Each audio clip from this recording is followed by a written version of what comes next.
এইটার অবস্থা নাই গো কোথায় যান?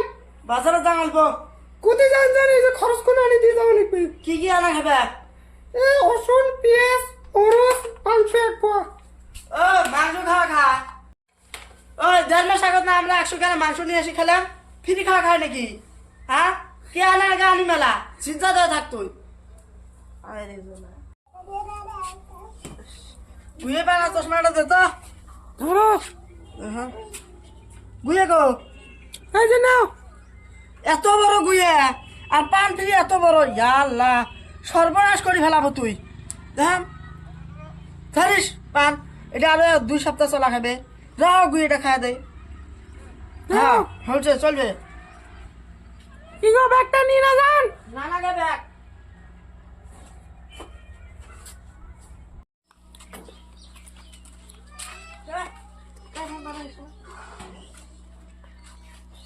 হ্যালো কাই আব্বা মই। ও মায়ু ভালো আছিস ও ভালো আছো? তোমরা কেমন আছেন?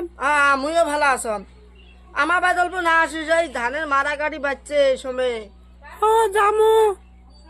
তাতে কাই কাই আসবেন তোর নাতি 7-8টা আর তোর জামাই মিনি জামু। হ্যাঁ সকাল মিলি হয়েছন 9 জন টোটাল। হ্যাঁ মাই অল্প হলরুদ থাকিস মোর পায়খানা নেকছে পায়খানা করি আসো ওই খাতা কলমটা নিয়ে আয় তাড়াতাড়ি আল্লাহ খাতা কলম কে?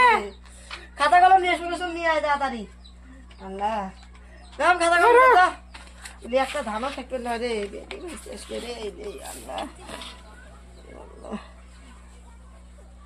রে এত টিহা হবে রে 9 জন টোটাল মানুষ আসবে আরো যাবে মোর খরচাপাতির মধ্যে 110 টাকা 5 কেজি চাল এলে না মোক ধ্বংস করে ফেলাবে এলে ধান টান না একটাও থাকবেন নয় হ্যাঁ ধান একদম বাধা করে দাও অত মানুষ আসা